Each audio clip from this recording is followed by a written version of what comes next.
I am Kendra, 32 years old, and last night my family finally pushed me too far. At 2 a.m., my younger sister stole my car keys and totaled a brand new SUV into a lamppost. My mother did not ask if I was okay.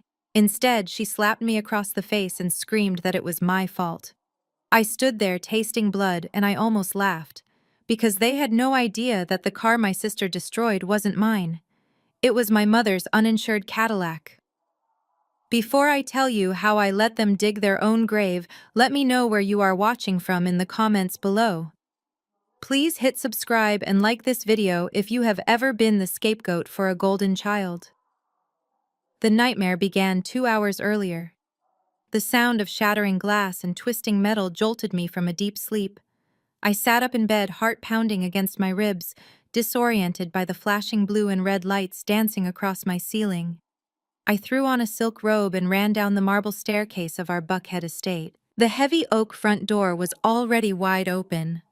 Outside, the humid Atlanta air was thick with the smell of burnt rubber and gasoline. My mother, Patricia, was standing on the porch in her nightgown, her chest heaving. Before I could even ask what happened, her hand connected with my cheek. A sharp, stinging slap that echoed in the silence of the night. "You irresponsible, selfish girl," she shrieked, her eyes wild with rage. "You left your keys on the foyer table again, didn't you? Ebony took them. Your sister is in an ambulance because of you." I looked past her manicured finger pointing at my face. Wrapped around the neighborhood entrance gate was a twisted heap of black metal. Steam hissed from the crushed radiator. Police officers were setting up flares, their radios crackling with static. My mother grabbed my shoulders, shaking me violently. "Stop staring and listen to me. If she has a scratch on her, I will never forgive you. Why can't you be more careful? Why do you always try to sabotage her?" The logic was dizzying. My 28-year-old sister, a grown woman, had broken into my purse, stolen my keys, driven drunk, and crashed. Yet in Patricia's twisted world, I was the villain for existing. I touched my burning cheek, looking at the wreckage. I did not say a word. I just let the flashing lights illuminate the disaster. My mother was so busy screaming at me that she hadn't walked closer to the crash site. She hadn't seen the license plate yet. I swallowed the copper taste of blood in my mouth and remained silent. I knew that by sunrise the real crash would happen, and it would destroy my mother's bank account, not mine. The fluorescent lights of the emergency room buzzed overhead, adding a headache to the stinging sensation still lingering on my cheek. I expected to find my sister fighting for her life. Instead, I found Ebony sitting upright on a gurney behind a thin curtain, checking her reflection in her iPhone camera. There was not a single scratch on her face. The airbags in the SUV had done their job, perfectly cushioning her from the consequences of her own stupidity. She was sobbing, but I knew my sister well enough to know the difference between genuine pain and a performance for the nursing staff.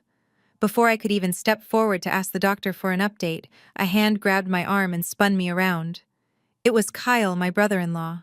His eyes were bloodshot, and he smelled faintly of stale beer and desperation. "You have some nerve showing up here," he hissed, his voice dripping with venom. "This is all your fault, Kendra. You know Ebony has been struggling with her sobriety. You know she is fragile right now. Leaving your keys out on the foyer table was not an accident. It was a trap. You wanted her to fail. You wanted her to take the car so you could play the superior sister again." I stared at him, genuinely baffled by the mental gymnastics required to reach that conclusion.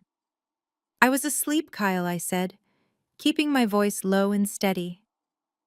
It was 2 a.m. I did not force her to break into my purse. I did not pour vodka down her throat. And I certainly did not tell her to drive my car into a lamppost. Kyle stepped closer, invading my personal space, his finger pointing in my face. "Stop acting innocent. You are jealous because she has a personality, and you are just a bitter workaholic. If she goes to jail because of your negligence, I will sue you for every dime you have."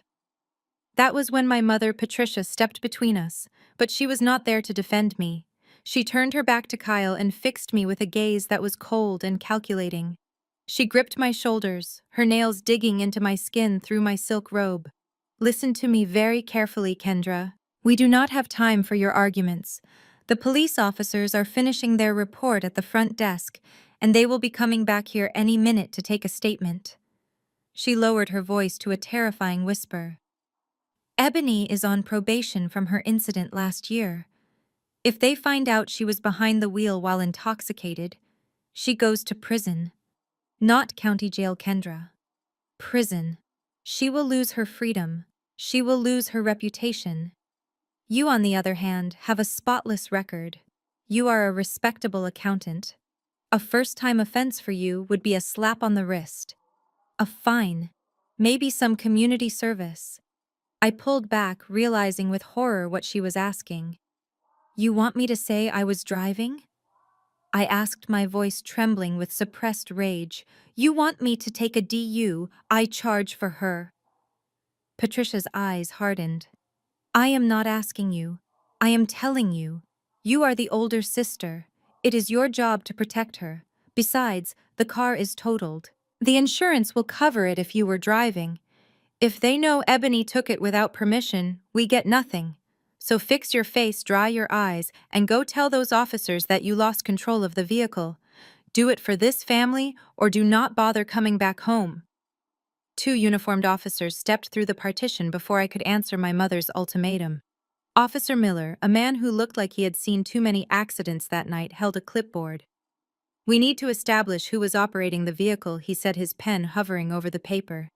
Patricia squeezed my arm, a silent command to fall on my sword. She looked at the officer with a practiced smile. My daughter is just a little shaken up, officer. She was just about to tell you that she lost control of the car on the wet pavement. I stepped away from her grip, smoothing out the wrinkles in my silk robe. Actually, officer, I said, my voice cutting through the tension like a scalpel, I have no idea who was driving that car, or whose car it even is. But I can tell you with absolute certainty that it was not mine. Patricia's eyes widened, her face twisting into a mask of confusion and fury. Kendra, stop this nonsense immediately. Ebony took your keys off the foyer table. We all know it is your Range Rover wrapped around that pole. Stop wasting the officer's time. I calmly reached into the deep pocket of my robe and pulled out my smartphone. I tapped the screen and held it up for the officer and my family to see. The GPS tracking app for my vehicle glowed with a steady blue dot. As you can see, I said, my Range Rover is currently parked in spot B4 of this hospital's parking lot. I drove myself here 10 minutes ago. The engine is still warm if you would like to check. The room went dead silent. The only sound was the rhythmic beeping of the heart monitor next to Ebony. Kyle looked from the phone to me, his mouth hanging open. But Ebony took the keys, he stammered. I saw her take the fob with the Range Rover logo. I smiled, a cold, humorless expression. Yes, she did take a key that looked like mine.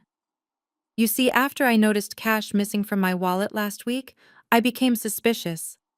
I swapped the internal circuit board of my key fob into an old generic shell, and I put the circuit board for Mom's new car inside my Range Rover shell. I turned to my mother, whose face had gone from red to a ghostly pale. So when Ebony stole the keys off the table, she did not steal my car. She stole the spare key to your brand new limited edition Cadillac Escalade. The one you just bought yesterday. The one you haven't even added to the insurance policy yet.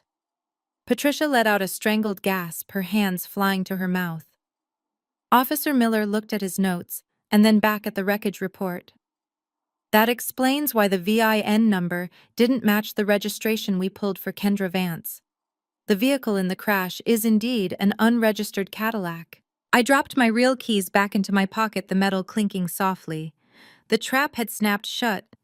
I wasn't the one in trouble. Patricia was. And she had just realized that saving her golden child was about to cost her a fortune she didn't have. The silence that followed my revelation was heavier than the steel frame of the crushed Cadillac outside. My mother stared at the cheap plastic key fob in her hand, as if it were a venomous snake. The color had drained from her face, leaving her looking older and more fragile than I had ever seen her. The realization hit her in waves. The twisted metal wrapped around the lamppost was not my insured vehicle. It was her brand new $120,000 purchase that she had driven off the lot less than 24 hours ago. Officer Miller cleared his throat, breaking the spell. Well, Mrs. Vance, since the vehicle belongs to you and your daughter, Ebony was the driver, we will need to process the accident report with those details. Unless, of course, you wish to report the vehicle as stolen. Patricia looked at Ebony, who was now wailing loudly behind the curtain, terrified of going back to jail.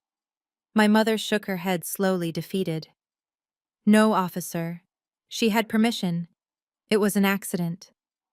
By the next morning, the adrenaline had faded, replaced by the cold, hard reality of financial ruin. I sat at the kitchen island sipping black coffee, watching my mother pace back and forth with her phone pressed to her ear. She had been on hold with the insurance company for 40 minutes. Her voice switched between sickly sweet and hysterical. Yes, I understand, she said, her knuckles white as she gripped the phone. But I just bought the car yesterday. There is a grace period for new vehicle purchases. You have to cover it. She put the phone on speaker, hoping that Kyle or I could offer some solution. The insurance agent's voice filled the room, calm and professional, the voice of someone who denies claims for a living. Ma'am, while it is true that new vehicles have a grace period for coverage, that coverage extends from your existing policy. And I am looking at your policy right now. There is a significant problem. Patricia stopped pacing. What problem? We have full coverage. We have been with you for 20 years. The agent sighed. Mrs. Vance, the problem is not the car. It is the driver. According to the excluded driver affidavit you signed 3 years ago, Ebony Vance is specifically listed as an excluded driver on your household policy. This was a condition for renewal after her previous DU is. The document states clearly that if Ebony Vance operates any vehicle insured under this policy, all coverage is void. Liability, collision, comprehensive, all of it. The room spun. I watched Kyle sink into a chair, his face buried in his hands. My mother let out a strangled sound. But it was an emergency, she screamed at the phone. She needed to go to the store. Does that not count? I am afraid not, the agent replied, unmoved. The exclusion is absolute. Because Ebony was driving, we are denying the claim in its entirety. You are personally liable for the towing, the storage fees, the damage to the city lamppost, and the total loss of the Cadillac. We will be sending a formal letter of denial today. Have a good day, Mrs. Vance. The line went dead. My mother stared at the phone, her $100,000 asset, now nothing more than a pile of scrap metal that she would be paying for years to come. I took another sip of my coffee. The nightmare had just begun. Officer Miller watched the color drain from my mother's face as he presented her with the reality of the situation. Mrs. Vance, we have a problem, he said, his voice void of sympathy. Since you are the legal owner of the vehicle and your daughter Ebony was behind the wheel, we need a formal statement. You have 2 options, and neither of them is pleasant. Option 1 is that you report the vehicle as stolen. If Ebony took the keys without your consent, that is grand theft auto. Given the value of the Cadillac, it is a felony charge. She will be arrested tonight, her probation will be revoked, and she will likely face a significant prison sentence. Ebony let out a high-pitched wail from the hospital bed. Mom, please, I can't go to prison. I'm too pretty for prison. Patricia looked at her golden child, then back at the officer, her hands trembling. And option 2, she whispered. Option 2, the officer continued, is that you state you gave her permission to drive. In that case, she won't be charged with theft. However, since she was driving on a suspended license and under the influence, she will still face charges for that. Furthermore, as the owner who entrusted the vehicle to an unlicensed driver, you will be fully liable for all civil damages. That includes the city lamppost, the towing, the storage, and the complete loss of your uninsured vehicle. The room was thick with tension. It was a choice between her daughter's freedom and her own financial security. For Patricia, it wasn't even a choice. She took a deep breath and straightened her spine. She had permission, she lied, her voice shaking slightly. I gave her the keys. It was a misunderstanding. Officer Miller nodded slowly, closing his notebook. Very well. We will process the paperwork accordingly. Expect a court summons in the mail. As soon as the officers left the room, the atmosphere shifted from fear to pure, unadulterated rage. Patricia spun around to face me, her eyes blazing. "This is on you," she hissed, stepping into my personal space until I could smell her expensive perfume mixed with the hospital's antiseptic. "You did this on purpose. If you hadn't played that little trick with the key fobs, Ebony would have taken your Range Rover. Your insurance would have covered it. We would just be dealing with a simple repair bill. But because you had to be so selfish, so paranoid, now I am on the hook for everything." I stared at her, incredulous. "You are blaming me because I stopped my sister from stealing my car?" I asked. Patricia didn't blink. "I am blaming you for ruining this family. And since this is your fault, you are going to fix it. I expect you to pay for the replacement of my Cadillac. You have that fancy job, you have savings. You will write me a check for $80,000 to cover the damages, or so help me God, Kendra, you will regret the day you were born." The audacity was breathtaking. She had just chosen to save a criminal and was now demanding the victim pay for the privilege. I looked at her, then at Kyle and Ebony, who were nodding in agreement. And for the first time in my life, I didn't feel hurt. I felt nothing but cold resolve. I looked at the three people standing before me. My mother, my sister, and her husband, and I felt a strange sense of detachment. For years, I had been the fixer, the one who paid the bail, the one who covered the rent, the one who smoothed things over. But looking at Patricia's demanding face, something inside me finally snapped. "No," I said simply. The word hung in the air, heavy and final. Patricia blinked as if I had spoken a foreign language. "Excuse me," she asked, her voice rising an octave. "I am not paying $80,000 or any dollars for a car I did not wreck." I repeated, my voice steady. "I did not give Ebony permission to drive. I did not tell you to buy an uninsured luxury vehicle. And I certainly am not responsible for your poor financial decisions. This is your mess. You clean it up." Kyle stepped forward, his face flushing a deep, ugly red. He grabbed the back of a hospital chair, his knuckles white. "You think you're so smart, don't you, Kendra? You think you can just walk away from family? If you don't write that check, I will make sure everyone knows what kind of person you really are. I will ruin you. I will go on every social media platform. I will call your boss. I will make sure you have no friends left in this city. You will regret crossing us." I looked him up and down, unimpressed by his posturing. Kyle was a man who had never worked a hard day in his life, living off my mother's retirement fund and his wife's delusions. "Go ahead, Kyle," I said, checking my watch. "But before you start your smear campaign, you might want to figure out how you are getting home. My car is for authorized drivers only." Patricia gasped. "You are leaving us here in the middle of the night. We don't have a car. The Cadillac is towed. How are we supposed to get back to Buckhead?" I shrugged, adjusting my purse on my shoulder. "That sounds like a personal problem. Uber exists. Or maybe you can call one of your country club friends to pick you up." "Oh wait, it's 4 a.m., isn't it? They might be sleeping." I turned on my heel and walked toward the exit doors. Behind me, I heard Ebony start to scream my name, a string of profanities following me down the sterile hallway. Kyle was shouting about lawsuits. Patricia was crying about how she raised an ungrateful monster. I didn't look back once. I walked out into the cool night air, the automatic doors sliding shut behind me, cutting off their noise. I climbed into my Range Rover, my safe, undamaged, insured Range Rover, and locked the doors.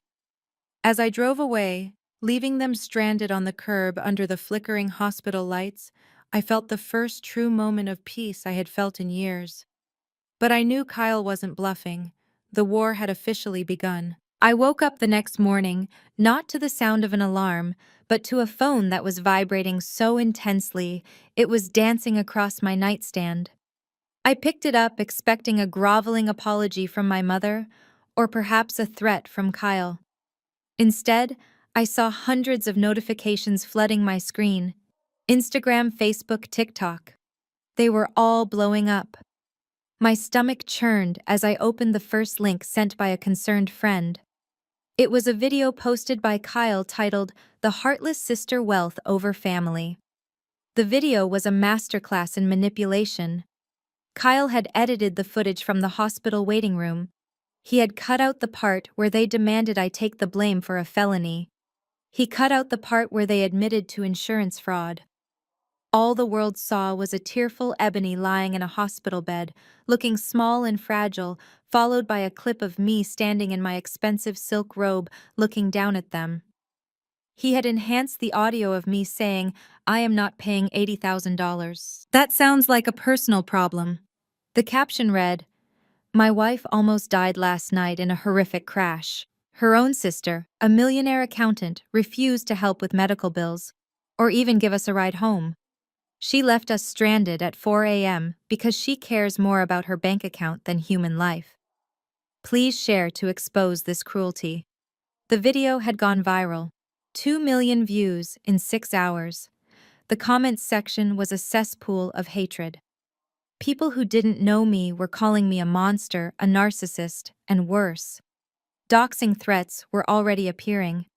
I scrolled through the vitriol, my hands shaking slightly. It wasn't just strangers.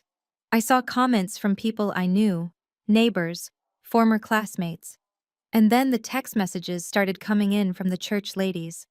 The church ladies were the unofficial moral police of our community. Led by Mrs. Jenkins, a woman who wore hats bigger than her heart, they wielded gossip like a weapon. My phone pinged with a message from her. "Kendra, I just saw the video. I am praying for your soul. How could you abandon your mother and sister in their time of need? The Bible says to honor thy family. We are having a prayer circle for Ebony tonight. We hope you will come and repent for your hardness of heart." I didn't reply. I knew better than to argue with people who had already decided I was the villain. Kyle had played his hand perfectly. He knew he couldn't beat me in a court of law, so he was trying to destroy me in the court of public opinion. He wanted to shame me into submission to make the social pressure so unbearable that I would write that check just to make it stop. I set my phone down, the screen still lighting up with notifications of hate. They wanted a reaction. They wanted me to defend myself online so they could twist my words again. But as a forensic accountant, I knew one truth: numbers don't lie, but people do. And Kyle had just left a digital footprint that was going to lead me right to his throat. I wasn't going to comment. I was going to investigate. The consequences of Kyle's smear campaign did not wait long to manifest in the real world. By 9 in the morning, the digital poison had leaked into the pristine glass corridors of Sterling and Associates. As I walked to my office, the usual morning greetings were replaced by averted eyes and hushed whispers. My administrative assistant looked at me with a mixture of pity and judgment as she handed me a message slip. "Mr. Henderson wants to see you. Immediately." David Henderson was the managing partner of the firm, a man who cared about two things: billable hours and reputation. I walked into his corner office to find him standing by the window, his back to me. On his desk, his iPad was paused on a freeze frame of Kyle's video. The caption, "Wealth Over Family," seemed to burn a hole in the mahogany surface. David turned around, his expression unreadable. "We audit Fortune 500 companies, Kendra. We handle sensitive financial data for some of the most powerful families in Georgia.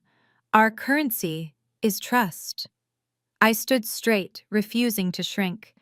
"That video is a fabrication, David. My brother-in-law is attempting to extort me because I refuse to participate in insurance fraud."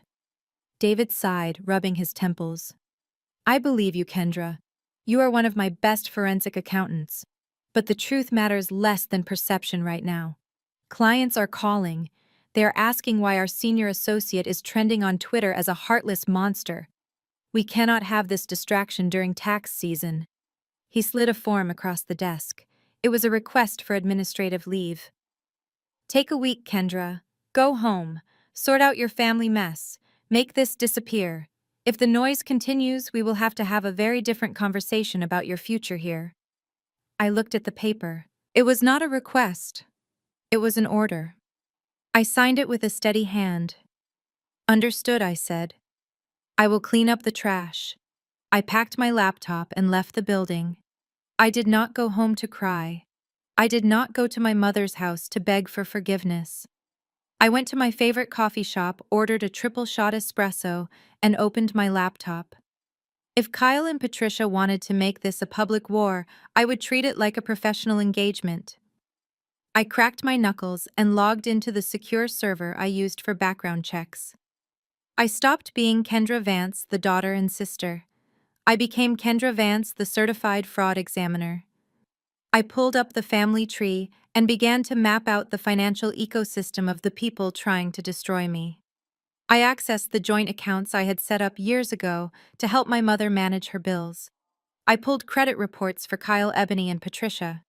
I opened a fresh spreadsheet and titled it, The Audit. The screen glowed with rows of data, and for the first time in 24 hours I smiled. They thought they could bury me with emotional manipulation. But they had forgotten that every lie leaves a financial footprint. And I was the best tracker in the business. The sanctuary of my home had been breached. When I returned from my self-imposed exile at the coffee shop, I found the driveway blocked by a U-Haul trailer. Inside the house looked like a fraternity after a chaotic party. Cardboard boxes blocked the hallways, and the air smelled of stale pizza and Kyle's overpowering body spray. My mother, Patricia, stood in the foyer acting as the general of this new occupation. "Your sister and Kyle are moving in," she announced, daring me to object. "Their landlord was unreasonable about the rent. They need a place to stay until the lawsuit against you is settled." I almost laughed at the absurdity. They were suing me yet sleeping down the hall. I walked into the kitchen, my safe haven, only to find it desecrated. My carefully organized refrigerator had been ransacked. The rows of organic meal prep containers I spent Sunday afternoons preparing were gone. In their place were half-empty energy drinks and takeout leftovers.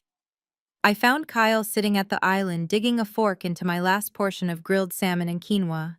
He didn't even pause. "Hey, Kenny," he mumbled through a mouthful of my food. "We were out of groceries. Hope you don't mind."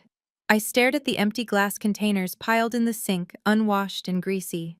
"That was my food for the week, Kyle?" I said, my voice tight. Patricia walked in waving a dismissive hand. "Oh, stop it, Kendra. It is just food. Your sister and her husband are going through a trauma. The least you can do is share your abundance. You can always buy more. You can afford it." I retreated upstairs, needing to wash the image of Kyle eating my lunch out of my mind. But the invasion had spread upward. The door to my private bathroom, which I always kept closed, was wide open. Steam billowed out. Inside, Ebony was wearing my bathrobe, her hair wrapped in my towel.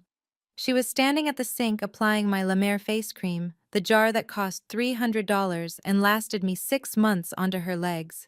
She was scooping it out like it was cheap drugstore lotion. I stood frozen in the doorway. "Ebony," I said, my voice trembling with suppressed rage, "that is not body lotion." Ebony glanced at me in the mirror, unbothered. "Relax. My skin is so dry from the stress of the accident. You have so much stuff, Kendra. Why are you always so stingy?" She dipped her fingers back into the jar, scraping the bottom. I walked over and snatched the empty glass jar from her hand. "Get out," I whispered. "Get out of my bathroom." That evening, the tension exploded over dinner pizza that Patricia had ordered using my credit card on file. "We need to talk about the bills," Patricia announced, wiping grease from her lips. "With 4 adults in the house, the utilities are going to skyrocket. Kendra, I need you to cover the grocery bill entirely from now on, and I am raising your rent contribution by $1,500. Kyle and Ebony need time to save up." I looked at Kyle, who was smirking as he reached for another slice. I looked at Ebony, glowing from my expensive skincare. And I looked at my mother, who saw me not as a daughter, but as a utility, a resource to be mined. The audacity was breathtaking. They were parasites burrowing deeper into my life, convinced I would never cut them off. I placed my fork down on the table with a deliberate click. "No," I said calmly. Patricia's eyes narrowed. "Excuse me? I stood up. I am not paying extra. I am not buying your groceries. And I am certainly not funding their lifestyle. In fact, I suggest you enjoy this pizza, because it is the last meal I am ever paying for in this house. The spreadsheet on my laptop screen was a crime scene, and the blood was red ink. I had spent the last 3 hours deep diving into the family finances, peeling back layers of negligence that I had been too busy to notice before. My mother, Patricia, had always been secretive about her primary credit card, the Platinum American Express, that carried a $50,000 limit. She claimed she only used it for emergencies. But when I hacked into the online statement using the recovery password I had set up years ago, I didn't see emergency medical bills or home repairs. I saw a catastrophe. The balance was sitting at $48,000, nearly maxed out. But it wasn't the total that made my blood run cold. It was the name listed under authorized users. There in bold letters was Kyle's name. He had been added to the account 6 months ago. I scrolled through the transaction history, my forensic eye scanning for patterns. It wasn't grocery runs or gas, it was transaction after transaction to crypto exchanges. Coinbase, Binance, obscure wallets I didn't even recognize. 5,000 here, 10,000 there. In less than half a year, my unemployed brother-in-law had siphoned $45,000 of my mother's credit to gamble on digital coins that had since crashed to zero. I felt a wave of nausea. This wasn't just irresponsibility, it was theft. Or so I thought. I grabbed my laptop and marched downstairs. The house was quiet, the smell of the pizza I refused to pay for still lingering in the air. I found Patricia in the living room watching TV as if her life wasn't collapsing. I slammed the laptop down on the coffee table, startling her. "Explain this," I demanded, pointing at the glowing screen. "Explain why Kyle is an authorized user on your Platinum card. Explain why there is $45,000 of debt to crypto companies." Patricia didn't look shocked. She didn't gasp. She simply adjusted her glasses and looked away, a flush rising on her cheeks. "I know about it, Kendra," she said, her voice defensive. "Kyle explained it to me. It is not gambling, it is investing. He has a system. He told me that the market is down right now, but when it bounces back, we are going to triple our money. He is doing this for the family to help us retire in luxury. You just don't understand modern finance." I stared at her, unable to comprehend the level of delusion. "Mom," I said, my voice shaking. "The market isn't coming back for these coins. They are scams. He didn't invest your money, he incinerated it. You are paying 20% interest on money that is gone forever. You are $50,000 in debt because you let a man who can't even hold a job speculate with your credit score." Patricia stood up, crossing her arms. "Stop being so negative. You always want to see the worst in him. Kyle promised me he would pay it back as soon as his other investments mature. He is trying, which is more than I can say for you right now. You are just jealous that he has a vision." I picked up my laptop, realizing that logic had no place in this house anymore. She wasn't a victim of theft. She was a willing accomplice to her own destruction, and she was about to drag me down with her if I didn't cut the rope. My mother's defense of Kyle was cut short by the man himself walking into the living room, still chewing on the last slice of the pizza I had refused to buy. Ebony followed him, wrapped in my bathrobe, her skin glowing with my stolen moisturizer. They looked like the kings and queens of the castle while I stood there clutching the laptop that held the proof of their financial ruin. When I repeated the figure, $45,000 lost in a crypto scam, Kyle didn't even flinch. He just laughed, a condescending sound that made my blood boil. "You really don't get it, do you, Kendra?" Kyle said, leaning back on my sofa and putting his feet on my coffee table. "It's not lost. The market is just in a correction phase. It's called holding with diamond hands. When the coin rebounds next month, that 45 grand will be worth $500,000. You're looking at a snapshot in time and panicking because you have a scarcity mindset." I looked at him, stunned by his confidence. "Kyle," I said, keeping my voice level, "the exchange you used was shut down by the SEC last week for fraud. The money isn't waiting for a rebound. It has been seized by federal authorities. It is gone. Zero." Ebony stepped in, then placing a protective hand on her husband's shoulder. Her eyes narrowed as she looked at me with pity. God, you are so bitter, she said. You are jealous because Kyle is a visionary. He has the courage to take risks. What are you? You are just a worker bee, Kendra. You clock in, you clock out, you collect your little paycheck. You have no ambition. You are just a corporate drone who can't stand seeing someone else try to build an empire. The room fell silent. My sister, who was currently unemployed, facing a felony charge and living off my charity, was calling me a worker bee. The irony was so thick I could taste it. I looked at my mother, expecting her to correct this delusion, expecting her to be the parent. Instead, Patricia sighed and looked at her watch. Enough fighting, Patricia said, waving her hand dismissively. Whether it is an investment or a loss, it doesn't matter right now. What matters is the statement date. Kendra, the minimum payment on the Amex is due in 48 hours. It is $5,000. If we miss it, my credit score will plummet and the interest rate will jump to 29%.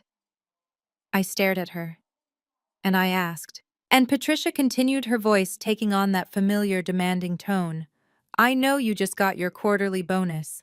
I need you to transfer the $5,000 to me tonight. We need to keep the account in good standing so Kyle can manage the rest of the portfolio. Think of it as protecting the family name. We cannot have a default on our record. My jaw tightened. They weren't asking for help.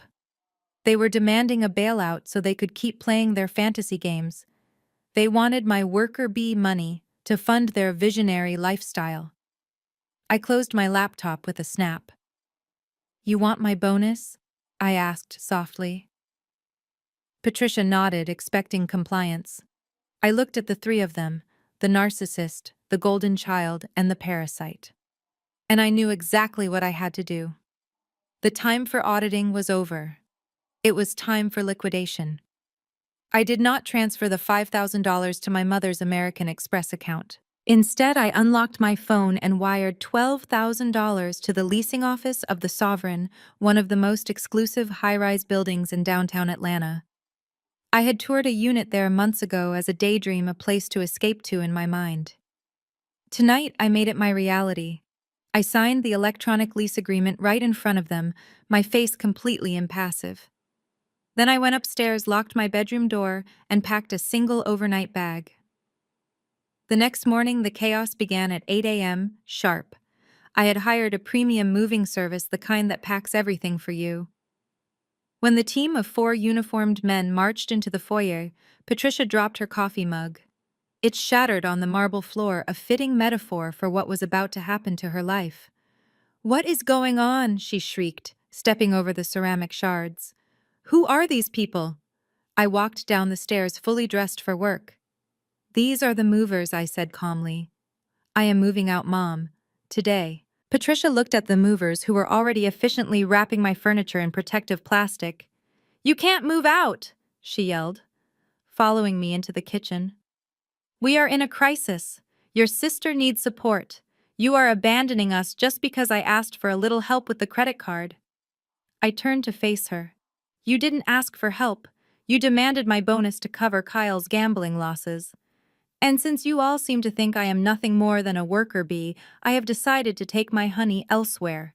The movers will be done by noon. It was then that the reality truly hit her.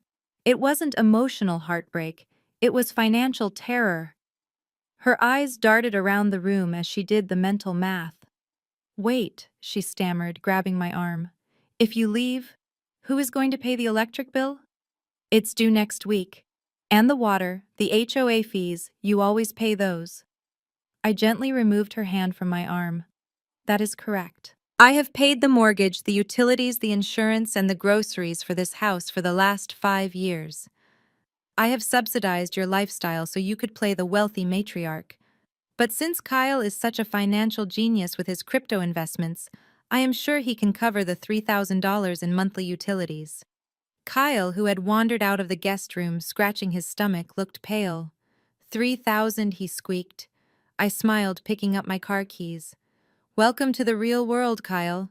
The electricity isn't free, and neither is my patience. I walked out the front door, the sound of packing tape echoing behind me like a symphony of freedom. I sat in my Range Rover and looked at the house one last time. It looked exactly the same as it always had, stately, impressive, perfect. But without me inside to pay the bills, I knew it was only a matter of time before the lights went out. Literally. I sat on the plush velvet sofa of my new apartment on the 25th floor, looking out at the glittering Atlanta skyline. The city looked different from up here, peaceful, organized, and distant. I had a glass of Pinot Noir in one hand and my laptop in the other. It was time to sever the umbilical cord that had been strangling my finances for years. I didn't do it with anger. I did it with the precision of a surgeon removing a tumor. I logged into the Georgia Power customer portal first. The account was in my name, linked to my social security number. I clicked the tab for service management and selected Stop Service. When asked for a reason, I typed in 2 words: moved out. I set the disconnection time for immediately. Next came the water department, then the gas company. Finally, I navigated to the Xfinity website. This was the one that would hurt the most. I was paying $300 a month for the gigabit speed internet plan specifically because Kyle claimed he needed low latency for his trading, and Ebony needed high bandwidth for her 4K live streams. I stared at the button that said Cancel Subscription. I thought about the $45,000 Kyle had incinerated. I thought about Ebony's smirk in the hospital. I clicked the mouse. The confirmation screen popped up. Your service has been terminated. I closed the laptop and took a sip of wine. The show was about to begin. 5 miles away inside the dark brick walls of the family estate, the consequences hit at exactly 8:15 p.m. I wasn't there, but I didn't need to be. I knew their routine perfectly. Kyle was undoubtedly hunched over his multi-monitor setup in the guest room, sweating as he watched a volatile crypto coin fluctuate. He was likely seconds away from executing a trade that he hoped would salvage his disastrous portfolio. Downstairs, Ebony was in the middle of a TikTok live, her ring light blazing, weeping fake tears as she told her followers about her cruel sister who abandoned her. Suddenly, the music stopped. The high-speed Wi-Fi router in the hallway winked out. In the guest room, Kyle's screens froze. I imagined the scream that tore from his throat. No, not now. He frantically clicked his mouse, but the connection to the exchange was dead. He grabbed his phone to use cellular data, but the thick stone walls of the old house blocked the signal. He was trapped in a digital dead zone, watching his imaginary fortune bleed out in real time, unable to stop the bleeding. Downstairs, Ebony's stream cut to black mid-sentence. Her ring light flickered and died, then the overhead chandelier plunged into darkness. The hum of the refrigerator ceased. The air conditioning unit outside groaned and fell silent. The entire house was swallowed by a suffocating blackness. I could hear my mother's voice in my head, shrieking my name, stumbling in the dark, reaching for light switches that would never work again. They were alone. They were disconnected. And for the first time in their lives, they were going to have to sit in the dark and think about what they had done. 2 weeks of silence was a luxury I had never truly known until I moved into the Sovereign. For 14 days, my phone did not ring with frantic demands for money. My evenings were not interrupted by screaming matches or fake crises. I began to sleep through the night. But I knew my family too well to believe they had simply accepted defeat. They were like mold. Just because you couldn't see them didn't mean they weren't growing in the dark, waiting to ruin the foundation.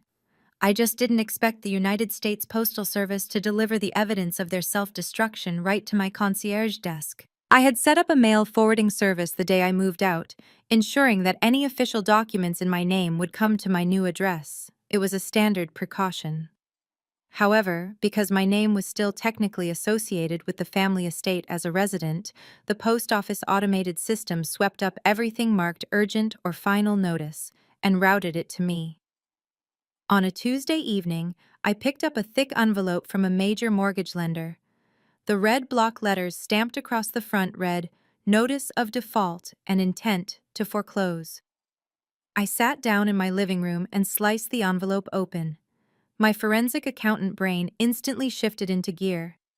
I wasn't looking at a family tragedy. I was looking at a balance sheet of negligence. The document stated that the mortgage on the Buckhead estate had not been paid in 6 months. While I had been paying for the lights, the water, and the food, assuming my mother was handling the house note with her pension, she had been letting the debt pile up. The bank was demanding immediate payment of $32,000 in arrears, or the house would be put up for auction in 30 days. This explained everything. It explained the desperation for my bonus. It explained the pressure to keep up appearances. They weren't just cash poor, they were on the verge of homelessness. But as I flipped to the second page of the foreclosure packet looking at the loan origination details, my blood ran cold.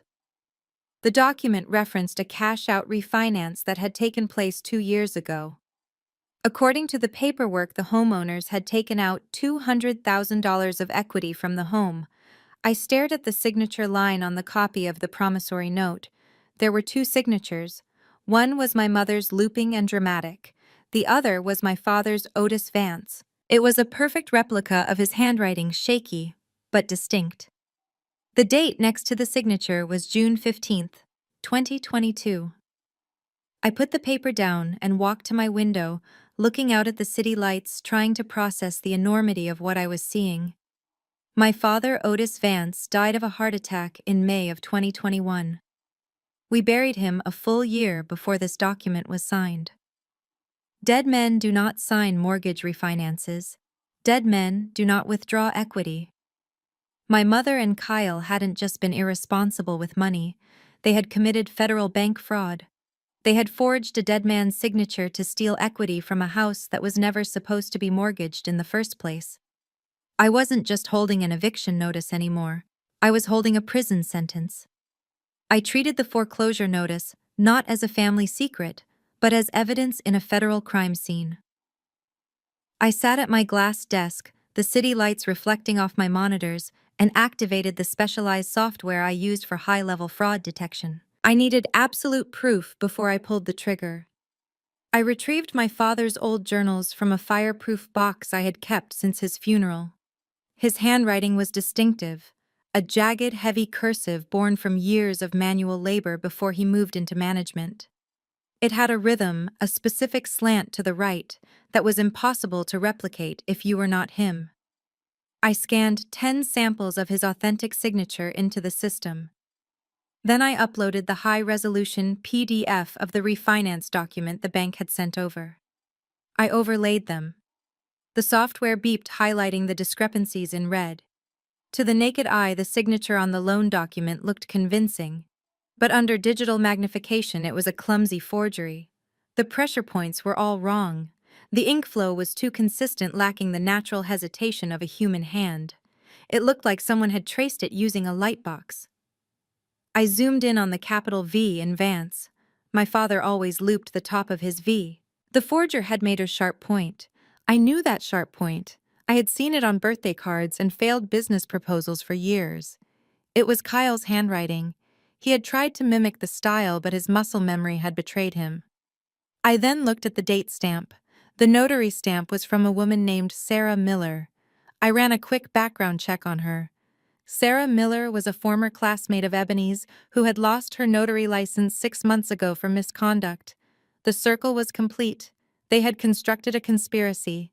Kyle had forged the signature, Patricia had likely provided the old documents to trace, and they had used a corrupt friend to notarize a dead man's consent.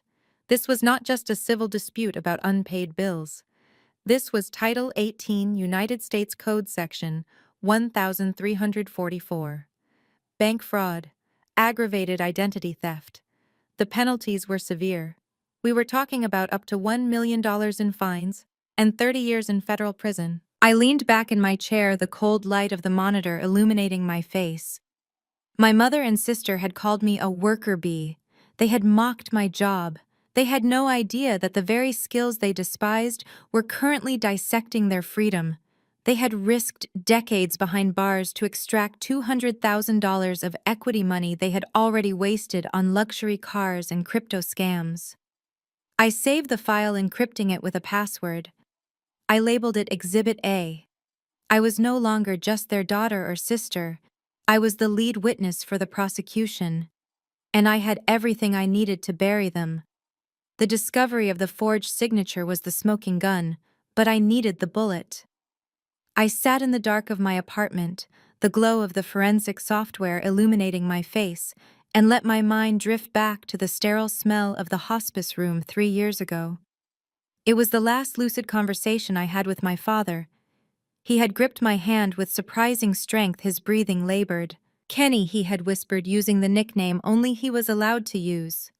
Your mother means well, but she has no head for the future. She consumes. When I am gone, she will try to consume everything. If that day comes, go to First National. Box 402. The key is taped behind the old photo of us in my study. I had found that key the day after his funeral and kept it on my person, ever since, a silent talisman I hoped I would never have to use. I hope my father was wrong about Patricia. But looking at the evidence of bank fraud on my screen, I realized he knew exactly who he was married to. The next morning, I took a personal hour and drove to First National Bank. It was a small, quiet institution on the other side of town, far away from the flashy commercial banks my mother preferred. The vault room was cold and smelled of dust and old paper. The bank manager accompanied me, sliding his master key into the lock while I inserted the small brass key my father had left me. The lock turned with a satisfying click. I pulled the long metal box out and carried it to a private viewing booth. My hands were trembling slightly, not from fear, but from anticipation. I lifted the lid. There was no jewelry inside, no stacks of cash, no sentimental trinkets. There was only a thick manila envelope sealed with wax. I broke the seal and slid the contents onto the table. The first document was the last will and testament of Otis Vance. It was dated 5 years prior to his death. I scanned the pages quickly, my eyes widening with every paragraph. It explicitly stated that upon his death, the ownership of the Buckhead estate was not to pass to Patricia Vance. Instead, it was to be placed immediately into the Vance family trust. I picked up the second document, the trust deed. I read the terms of the trust and a chill went down my spine. My father had named me Kendra Vance as the sole trustee. The beneficiary was Patricia Vance, but her rights were limited to right of occupancy only. She was allowed to live in the house for the remainder of her life, provided she paid the utilities and taxes. But she did not own the title. She had no legal right to sell it, and she certainly had no legal right to mortgage it. The implications were catastrophic for my mother and Kyle. When they forged my father's signature to get that $200,000 cash-out refinance, they weren't just lying to the bank about him being alive. They were mortgaging a property they did not even own. They had committed title fraud on top of bank fraud. My father had seen this coming. He had known that if he left the house to her, she would lose it. So he gave the house to the one person he knew would protect it. Me. I placed the documents back into the envelope. My father had protected me from the grave, and he had just handed me the weapon I needed to end this war. I sat in the silence of the bank vault and read the words that changed everything. My father had not left his estate to his wife. The Clause 4 Section B was explicit. It stated that the property located at 450 Piedmont Avenue was to be transferred immediately upon his death to the Vance Family Trust, with Kendra Vance serving as the sole trustee and beneficiary. My hands shook as I read the next paragraph. It was a life estate provision. My father had loved my mother despite her flaws. He had written a clause allowing Patricia Vance to reside in the home for the remainder of her natural life rent-free. But there was a condition. A massive bold print condition that my mother had clearly ignored. The document read that this right of occupancy is contingent upon the property remaining unencumbered. If the life tenant attempts to sell mortgage or use the property as collateral for any debt, the life estate terminates immediately and full possession reverts to the trustee. I sat back, the air leaving my lungs. My father had predicted this. He knew that if he gave Patricia the title, she would leverage it to fund her vanity or bail out Ebony. So he gave her a roof over her head, but he kept the keys in my pocket. The realization of what she had done was sickening. To get around this, Patricia Bad not just ignored the will, she had buried it. She had gone to the probate court 3 years ago with an old will, one drafted when I was 10 years old, which named her as the sole executor and beneficiary. She had lied to the court, lied to the lawyers, and lied to me. She had probated a revoked document to steal a $3 million asset. And then she broke the one rule my father set. By signing that fraudulent refinance deal with Kyle to extract $200,000, she had not just committed a crime. She had triggered the termination clause. Legally, she was no longer a resident. She was a trespasser. I carefully placed the original documents back into the metal box, but not before taking high-resolution photos of every page. I then asked the bank manager to notarize certified copies. I walked out of that bank, not as a victim of identity theft, but as the legal owner of the house my family was currently destroying. They were living on borrowed time, quite literally. Patricia thought she was the queen of the castle because she had successfully gaslit me for years. She did not know that the castle had a new queen, and I had the paperwork to prove it. The foreclosure notice was no longer my problem to solve. It was the weapon I was going to use to evict them. I checked the calendar. Thanksgiving was in 3 days. It was time to prepare the main course. The security at the Sovereign was supposed to be impenetrable, a fortress of glass and steel, designed to keep the chaos of the world at bay. But parasites have a way of finding cracks in the foundation. 2 days after I discovered the fraudulent mortgage, a knock echoed through my apartment at 10 in the evening. I checked the video intercom expecting a delivery. Instead, I saw the distorted, smug face of my brother-in-law, Kyle. He had likely tailgated a resident through the lobby doors, bypassing the concierge entirely. I debated calling security to have him removed, but curiosity and the forensic need to gather evidence won out. I opened the door just enough to see him standing there wearing a cheap suit that was too tight in the shoulders. He smiled, a greasy expression meant to convey warmth. "Can I come in, Kenny?" he asked. "We need to clear the air." I did not step back. "Say what you have to say from the hallway, Kyle." He sighed, shaking his head as if I were a petulant child. "Look, I know things got heated. Patricia is a mess. Ebony is crying herself to sleep. We are family, Kendra. Families fight, but they don't destroy each other. I am here as a peacemaker. We want you to come home. We want to put this ugly business behind us." I crossed my arms. "There is no home to come back to, Kyle. You and Mom spent the equity. The bank is taking it." His smile faltered for a second, then vanished completely. He took a step closer, lowering his voice. "That is actually what I wanted to discuss. See, we know you have savings. We know you have liquid assets. You are going to pay off the arrears on the house. You are going to reinstate the mortgage. And you are going to apologize to your mother. And if I don't," I asked, my hand slipping into my pocket, tapping the record button on my phone. Kyle chuckled darkly. "You work for Sterling and Associates, big firm, very sensitive about their reputation. I have been doing some reading online. It would be a shame if an anonymous whistleblower reported that a certain senior accountant was embezzling client funds.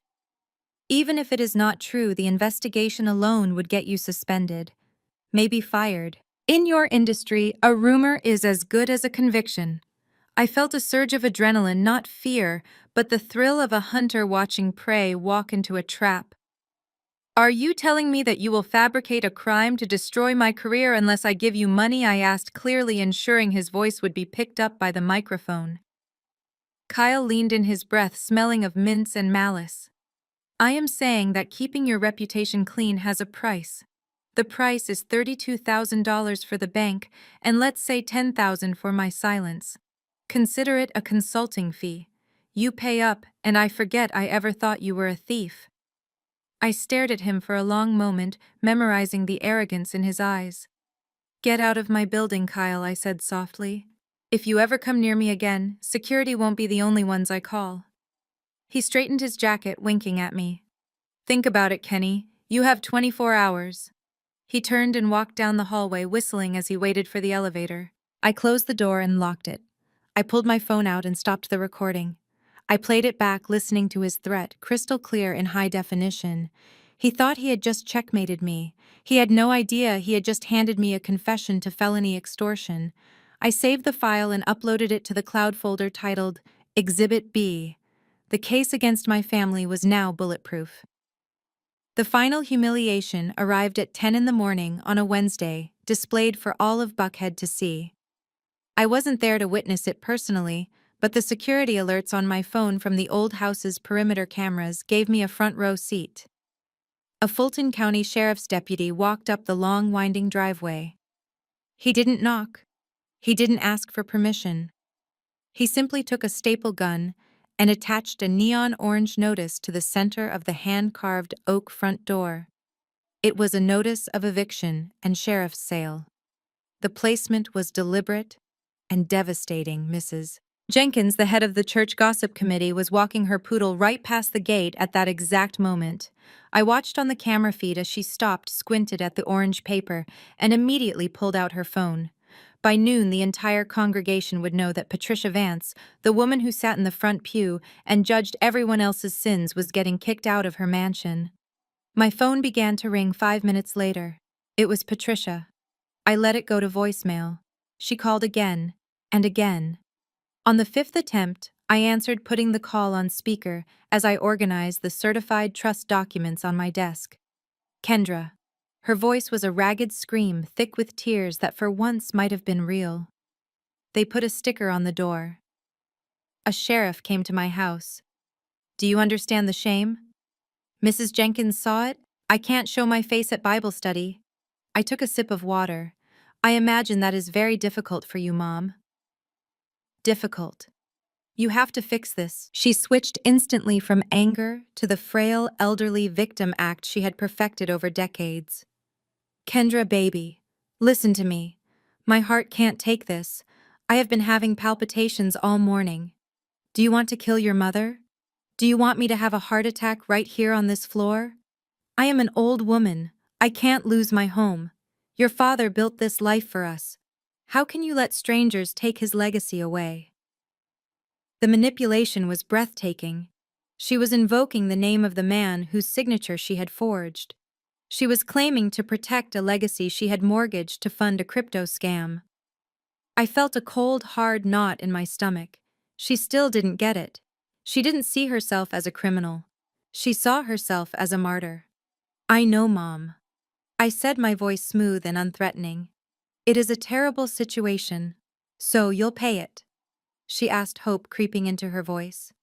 You'll wire the $32,000, Kyle said.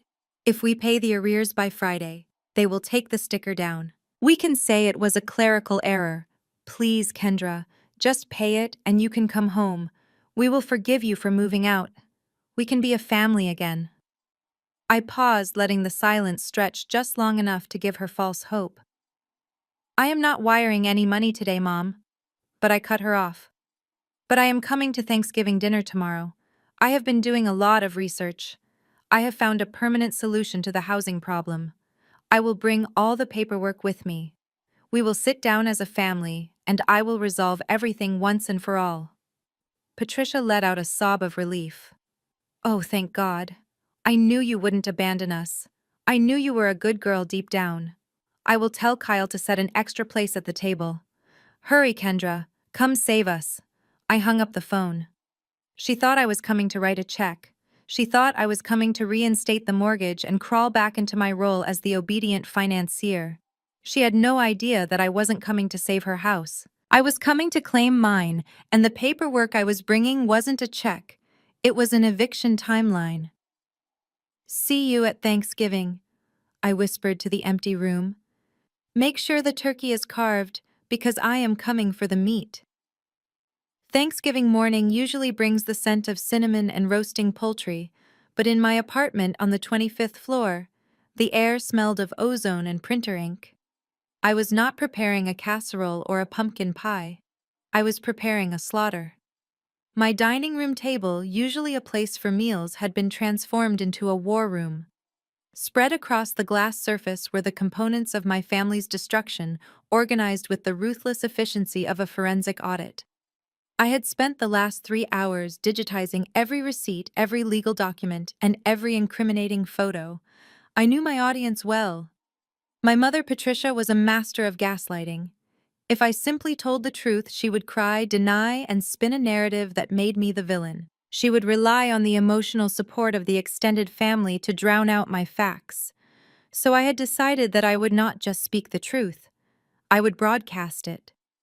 I opened the box of my latest purchase, a high-definition portable projector with a built-in sound system. It was small, sleek, and powerful enough to turn a dining room wall into a cinema screen. I connected it to my laptop and began to assemble the presentation. I treated it like a pitch deck for a hostile corporate takeover. Slide 1 was the warm-up. The hospital security footage I had archived showing the clear difference between the key fobs. It was irrefutable proof that the initial crash was caused by theft, not a misunderstanding. Slide 2 was the financial autopsy. I uploaded the PDF statements from the American Express account. I used red highlighters to circle the dates and times of the crypto transfers, matching them perfectly to the crashes in the market. I wanted every aunt, uncle, and cousin to see exactly where the family fortune had gone. It wasn't stolen by the economy. It was gambled away by the man sitting at the head of the table. Slide 3 was the smoking gun. The high-resolution scan of the mortgage refinance document placed side by side with the forensic analysis of my father's signature. I zoomed in on the notary stamp of the disgraced Sarah Miller. This was the slide that would shift the conversation from a family dispute to a federal crime. And finally, the encore. I plugged in the audio file from 2 nights ago. I tested the levels, turning the volume up until Kyle's voice filled my living room. The threat was crystal clear. The demand for $10,000 in exchange for silence. It was the sound of a desperate man digging his own grave. I listened to it twice, ensuring the clarity was perfect. I packed the projector, the laptop, and the hard copies of the evidence into my leather briefcase. I went to my closet and chose my armor. I didn't wear a soft, festive sweater. I put on a sharp, tailored black suit and stilettos that clicked against the floor like the ticking of a clock. I checked my reflection in the mirror. I didn't look like a daughter coming home for the holidays. I looked like an executioner. I grabbed my keys and walked out the door. The turkey was already in the oven at the big house, but I was bringing the fire. The driveway of the Buckhead estate looked like a luxury car dealership packed with the Mercedes and Lexuses of my extended family. As I walked up the stone path, I noticed the front door had been freshly scrubbed. The neon orange sheriff's sticker was gone, likely scraped off with a razor blade, and shame. To the outside world, this was just another lavish Vance family Thanksgiving. But I knew better. I was not walking into a dinner party. I was walking into an ambush. The moment I stepped across the threshold, the smell of roasted turkey and expensive perfume hit me, mixed with the heavy, suffocating scent of hypocrisy. Patricia had really pulled out all the stops. She hadn't just invited the usual aunts and uncles. She had invited the heavy artillery. Sitting in the center of the living room holding a crystal tumbler of iced tea was Pastor Williams. Beside him sat Auntie May and Uncle Jerome, the elders of the family who controlled the gossip mill for the entire congregation. Patricia knew that I respected the pastor. She was banking on his presence to shame me into submission. The atmosphere was thick with a performative wholesomeness that made my skin crawl. In the kitchen, I saw a sight that was almost comical. Kyle was wearing an apron. The man who couldn't boil water without supervision was busily arranging deviled eggs on a silver platter, acting the part of the devoted son-in-law. Ebony was right beside him, fluffing pillows and refilling drinks for the elders, playing the role of the dutiful, fragile daughter recovering from her traumatic accident. They were putting on the performance of a lifetime. When Patricia saw me, she didn't yell. She didn't scowl. Instead, she stood up with a beatific smile, opening her arms wide, as if she hadn't threatened to sue me a week ago. "Look, everyone," she announced, her voice trembling with staged emotion. "The prodigal daughter has returned. Kendra made it." The room went silent. Pastor Williams nodded solemnly. It is good to see you, child. Your mother has been so worried about your spiritual path. I let her hug me. Her body was stiff, and she whispered in my ear low enough that only I could hear. I told them you were bringing the check to save the house. Don't embarrass me in front of the pastor, or you will rot in hell. She pulled back, beaming at the room. Kendra has been working so hard, haven't you, baby? She knows how much this home means to her father's legacy. She is here to make things right. Kyle walked over, offering me a glass of punch with a smile that didn't reach his eyes. Hey, Kenny. Glad you came to your senses. We were just telling Pastor Williams how supportive you've been. I took the glass but didn't drink. I looked around the room at the faces of my relatives. They looked at me with a mixture of judgment and expectation. They had been fed a narrative where I was the villainous, greedy sister holding the family ransom. They were the jury, and Patricia had already rigged the trial. I tightened my grip on my briefcase. They wanted a show, they wanted a savior.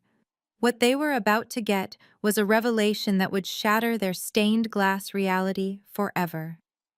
I bypassed the buffet table, ignoring the trays of mac and cheese and candied yams that my money had likely paid for in previous years. My heels clicked against the hardwood floor with a rhythmic precision that cut through the low hum of conversation.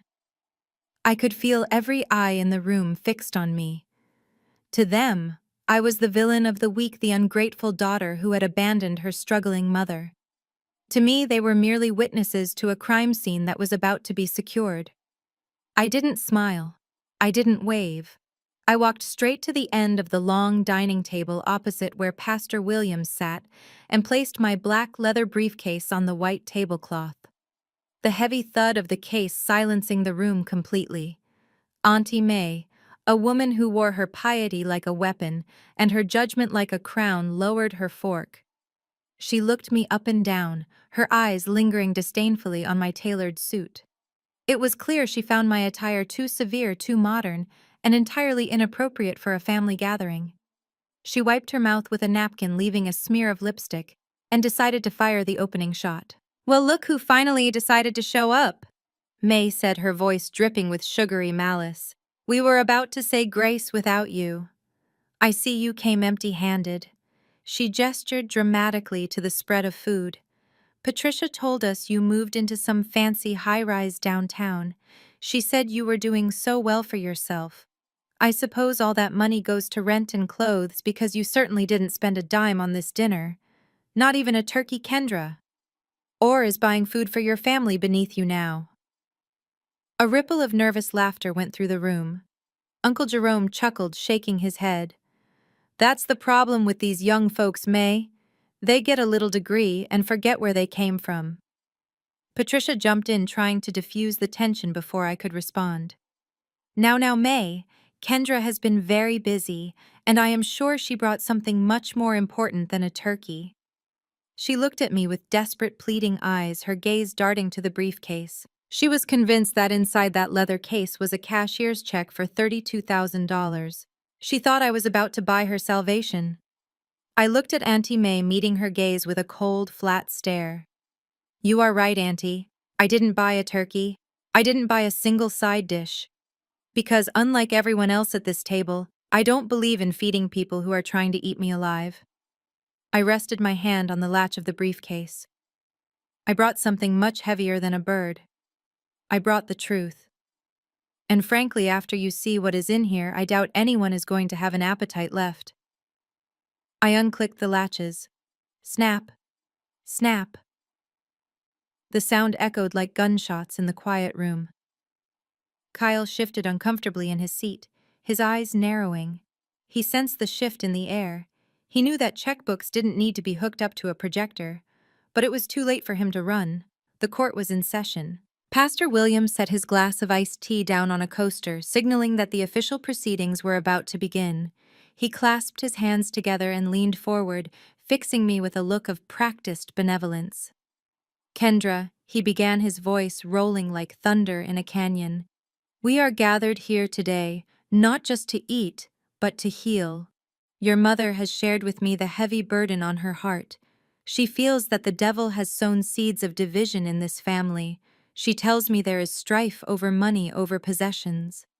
He paused to let the words sink in, looking around the table to ensure he had the audience's full attention. Patricia wiped a non-existent tear from her eye. The pastor continued. Scripture tells us in Exodus 20 verse 12 to honor thy father and thy mother. It does not say honor them only when they are perfect. It does not say honor them only when it is convenient. It is an unconditional command. And in the New Testament we are taught that to whom much is given, much will be required.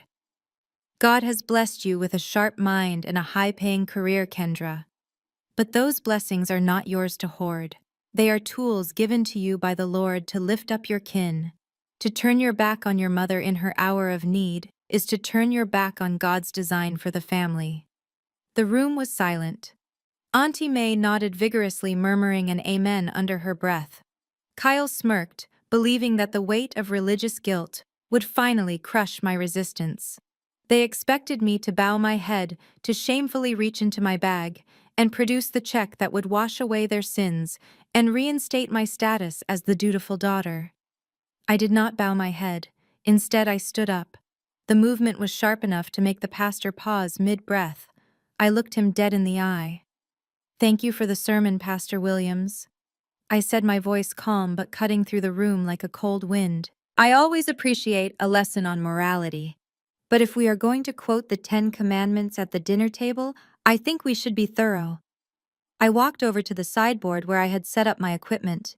"You mentioned the command to honor parents, but you seem to have skipped over 2 other very important commandments. The 8th commandment, thou shalt not steal. And the 9th commandment, thou shalt not bear false witness against thy neighbor, or in this case against thy sister." Patricia's face dropped. "What are you doing?" she hissed. "Sit down, Kendra." I ignored her. I plugged the HDMI cable into my laptop. A bright beam of light shot out from the projector, hitting the blank cream-colored wall behind the pastor. I turned to the table. "You brought the church here to judge me. You wanted to talk about sins. So let us talk about them. But we aren't going to talk about my lack of generosity. We are going to talk about felony theft, fraud, and extortion. And unlike your sermons, Pastor, my evidence isn't based on faith. It is based on facts." I hit the spacebar on my laptop. The show had begun. The beam of light cut through the dim dining room, projecting a grainy black and white image onto the cream wallpaper behind Pastor Williams. It was security footage from the foyer of the Buckhead estate, timestamped at 1:45 in the morning on the night of the accident. The resolution was crisp enough to see the pores on my sister's face. The room fell into a deathly silence as everyone watched Ebony stumble into the frame. She was not frantic. She was not confused. She was laughing, holding her phone up to her face, as if she were recording a selfie video. On the screen, Ebony swayed slightly, her words slurring but unmistakably loud in the quiet dining room. She reached for the bowl on the entry table. Her hand hovered over my keys, then moved deliberately to the shiny new fob of the Cadillac. "I am taking the big one tonight," she said to her phone screen, preening for her followers. "I need to stunt on them at the club. I am not driving Kendra's boring old SUV. Taking the new whip. Mom will never know." She giggled a sharp, cruel sound and spun the keys around her finger before stumbling out the front door. I hit the pause button, freezing the image on Ebony's smirk. The silence in the room was shattered by a collective gasp. Auntie May put a hand over her mouth, her eyes darting from the screen to Ebony, who was now shrinking into her chair, her face a mask of horror. The narrative of the innocent mistake, the story about grabbing the wrong keys in a panic while fleeing a domestic crisis, had just evaporated. I turned to the table, my voice calm but projecting to the back of the room. "You all heard the story Patricia told you. You heard that Ebony was stressed, that she made a simple error in judgment, that she thought she was taking my car. But that video shows premeditation. It shows intent. She did not take my keys by accident. She looked at them, called my car boring, and deliberately chose the vehicle she knew was uninsured and unregistered. She stole it for clout." Patricia stood up, knocking her chair over. "Turn it off, Kendra. You are embarrassing your sister. This is private family business." I looked at my mother, cold and unyielding. You made it public business when you invited half the congregation here to shame me into paying for her crime. You told the police it was a misunderstanding to save her from a grand theft auto charge. You lied to the insurance company. And you lied to everyone at this table. You asked them to pray for a victim, but you should have asked them to pray for a thief. Uncle Jerome, usually the quietest man in the room, spoke up. His voice was low and rumbling. Patricia? Is that true? Did she really take it just to show off? Patricia stammered, looking for a lie that would stick, but the frozen image of her daughter mocking my car loomed over her like a judge. For the first time, the wall of blind support began to crack. The church ladies were exchanging looks. The sympathy was draining out of the room, replaced by the cold, hard realization that they had been played. And I was just getting started. I clicked the next slide. I clicked the remote again. The image of Ebony's smirk vanished, replaced by a dense color-coded spreadsheet projected onto the wall. This was not a random collection of numbers. It was a forensic map of how a legacy dies. I pointed to the column on the left highlighted in red. This, I announced, my voice steady and cold, is Dad's retirement fund. The money he saved for 30 years working at the assembly plant. The money that was supposed to care for Mom in her old age. I traced the line across the screen to the column on the right. And this is where it went. June 12th, $5,000 to Coinbase. July 4th, $10,000 to a wallet named Crypto King. August 1st, $15,000 to an offshore exchange that does not even exist anymore. I looked directly at Kyle, who was now sweating profusely through his dress shirt. In 6 months, Kyle transferred $45,000 of Dad's hard-earned money into volatile coins that crashed to zero. He didn't invest in the family. He gambled away your grandfather's sweat and blood. A low murmur of anger rippled through the room. Auntie May clutched her pearls, staring at Kyle with pure disgust. Otis worked double shifts for that money, she whispered, her voice trembling. He broke his back for that pension. I didn't let the anger settle. I clicked to the next slide. A split screen appeared. On the left was a photo from Ebony's Instagram showing her posing with a limited edition Chanel handbag captioned, "Living my best life." On the right was a scanned invoice from the local pharmacy stamped, "Past due," in angry red ink. I turned to my mother. You told me you couldn't afford your blood pressure medication last month, Mom. You asked me to wire you $300 because the pharmacy wouldn't refill your prescription on credit. I pointed to the screen. But on the exact same day you claimed to be broke, your American Express card was used to purchase this $4,000 handbag for Ebony. You chose to risk a stroke so she could look rich on the internet. Patricia's face turned a sickly shade of gray. She gripped the edge of the table, her knuckles white. She looked around the room, seeing the judgment in the eyes of the pastor and her siblings. She had to take control. She stood up, knocking her water glass over. "Stop it!" she screamed, her voice cracking. "It is my money. I can do what I want with it. If I want to spoil my children, that is my business. I gave it to them. They didn't steal it." I looked at her, seeing not a mother but an enabler who would burn down the world to protect her delusions. "You say you gave it to them," I replied calmly. "But generosity is easy when you are spending money that doesn't belong to you. You didn't just spend your pension, Mom. You spent the house." And that leads us to the final slide, the one that will explain why the sheriff put a sticker on your door. I clicked the remote one more time, and the screen shifted to a document that looked boring to the untrained eye, but was lethal to everyone sitting at the table. It was the mortgage refinance agreement blown up to massive proportions. I walked over to the wall and placed my hand next to the signature line. 2 years ago, I said, my voice echoing in the silent room, this house was refinanced. $200,000 of equity was pulled out in cash. The bank approved it because they saw 2 signatures, Patricia Vance and Otis Vance. I turned to look at my Uncle Jerome. "Uncle, when did we bury Dad?" Jerome swallowed hard, his eyes glued to the screen. "May of 2021, he whispered. I nodded. Exactly. I pointed back to the screen. But this document is dated June of 2022. Unless Dad rose from the grave to visit a notary public, this signature is a forgery, and it is a clumsy one. I ran a forensic analysis. The pressure points matched the handwriting of the man currently sweating through his apron. Kyle knocked his chair over as he stood up, his face a mask of panic. This is illegal. You can't show this. That is private financial information. Sit down, Kyle. I commanded, my voice cracking like a whip.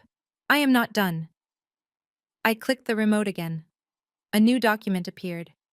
The original last will and testament of Otis Vance. The room gasped. Patricia let out a low moan, burying her face in her hands. You all thought Mom owned this house, I continued. You were wrong.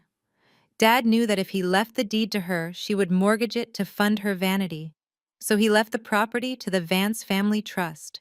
He named me as the sole trustee. He gave Mom a life estate, which meant she could live here rent-free until she died. But there was one condition. Clause 4B. If the tenant attempts to encumber the property with debt, the life estate is terminated immediately.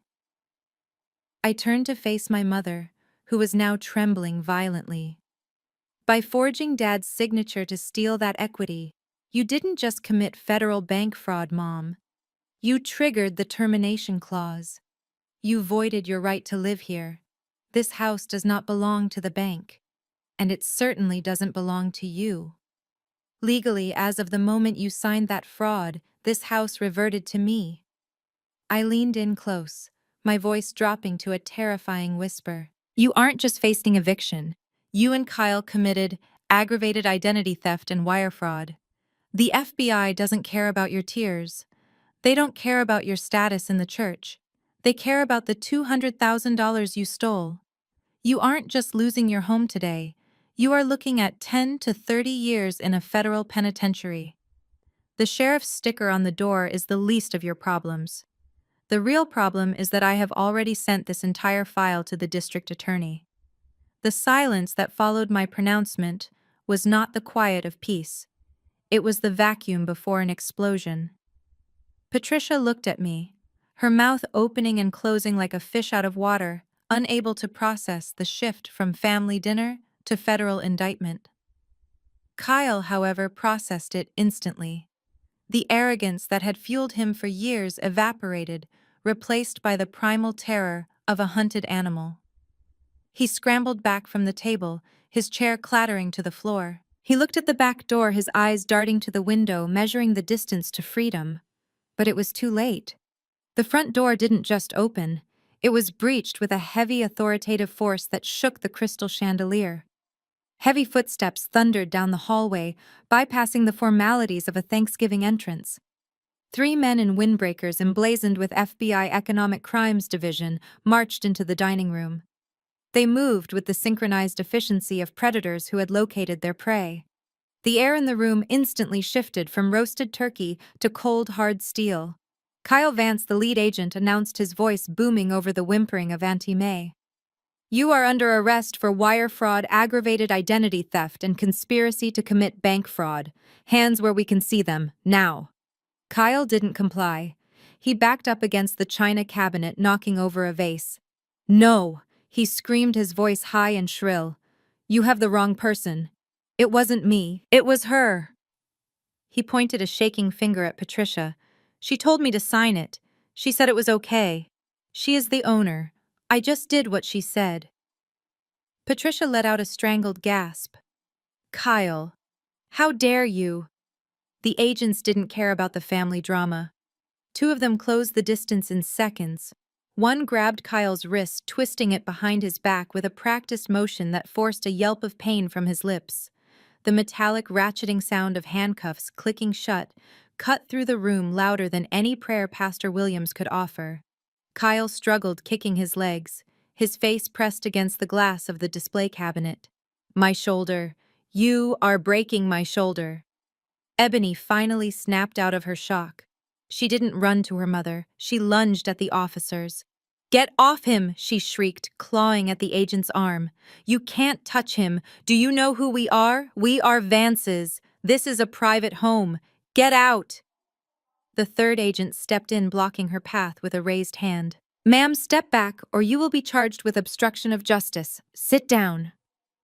Ebony froze, looking at the badge, then at her husband being hauled upright like a sack of garbage. She turned to me, her eyes burning with hatred.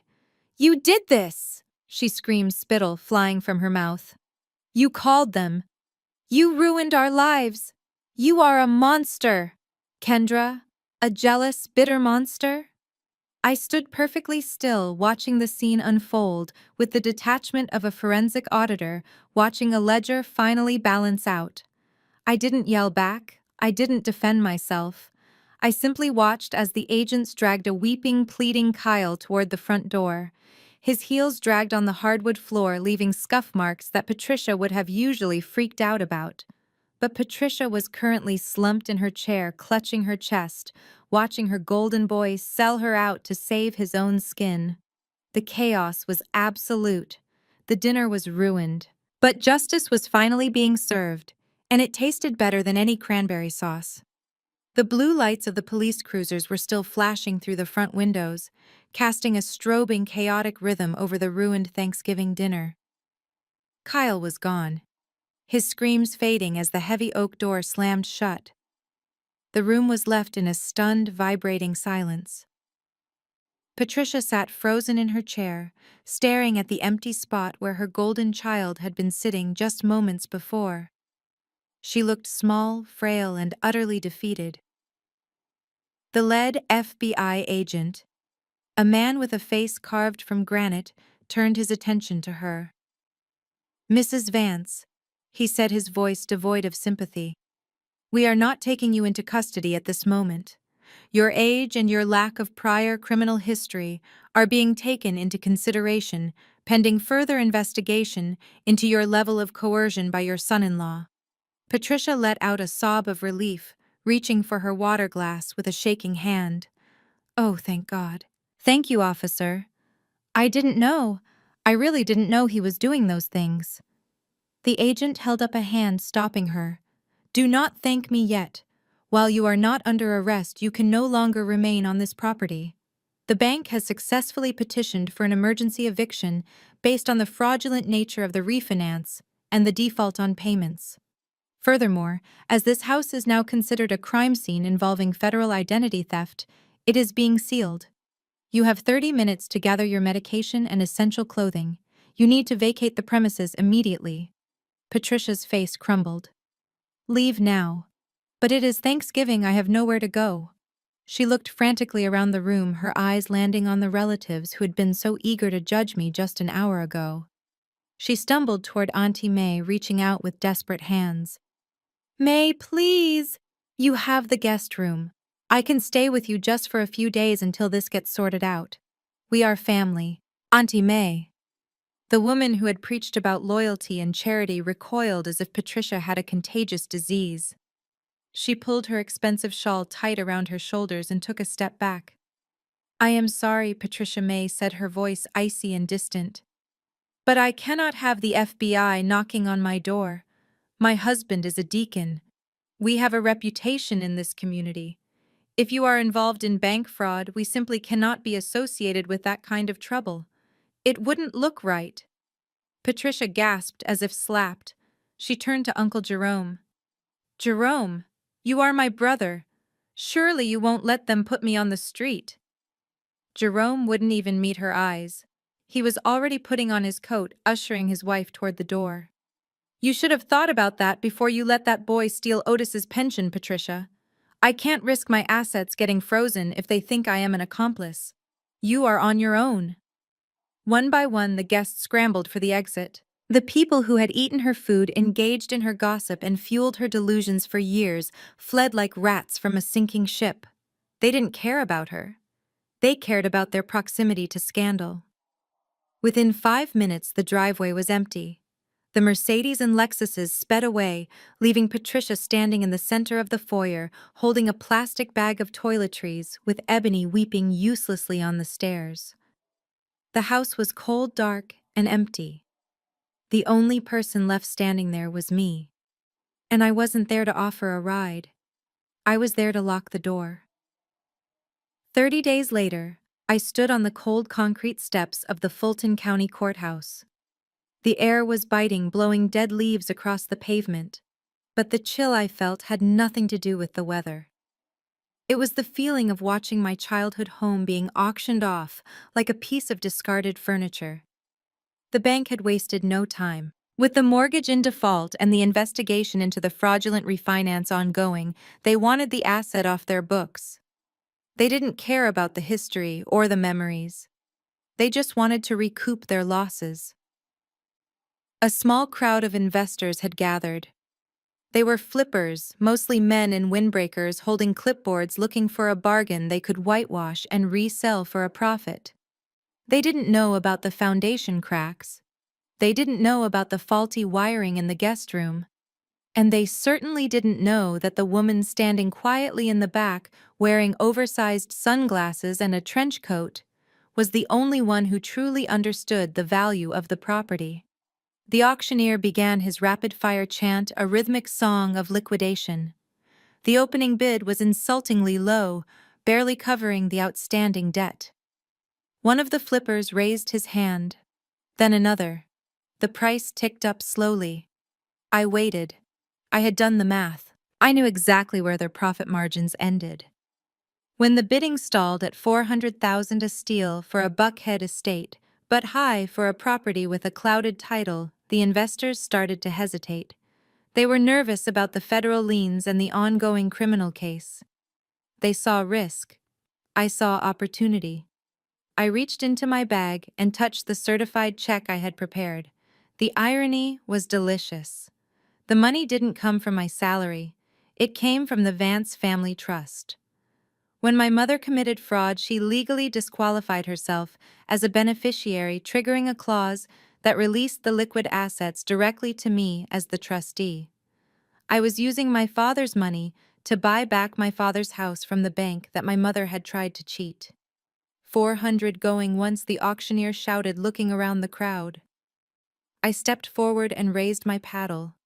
450,000, I said, my voice cutting through the chatter. The investors turned to look at me. They saw the determination in my posture and the designer coat. They whispered among themselves, sensing that I wasn't just another flipper. I was a player with deep pockets and a personal stake. They folded. One by one, they shook their heads and put their paddles down, going twice. Sold to bidder number 42. The gavel slammed down with a definitive crack. It was over. I walked up to the clerk to sign the paperwork. As the pen moved across the paper, transferring the deed solely into my name, I felt a weight lift off my chest. The house was no longer a battleground. It wasn't a piggy bank for Kyle's gambling or a stage for Patricia's vanity. It was mine, owned free and clear. No mortgage, no liens, no family baggage. I pocketed the receipt and walked back to my car. I had a set of locks to change, and I couldn't wait to hear the silence of an empty house. The fluorescent lights of the Waffle House on Piedmont Road did not flatter anyone, but for Ebony Vance they were a spotlight on her personal hell. It was 3 in the morning. The air was thick with the smell of frying grease, burnt coffee, and regret. 3 months ago, Ebony would have been the customer stumbling in here after a night of VIP bottle service, laughing loudly and looking down on the staff. Now she was the one wearing the stained yellow polo shirt and the mandatory hairnet that flattened her once glamorous weave. She scraped the grill with a metal spatula, her arms aching. The diamond tennis bracelet she used to wear was gone, sold to a pawn shop to pay for a criminal defense lawyer who couldn't keep her husband out of prison. Kyle was currently sitting in a federal facility in Montgomery, and Ebony was here earning $2.13 an hour plus tips.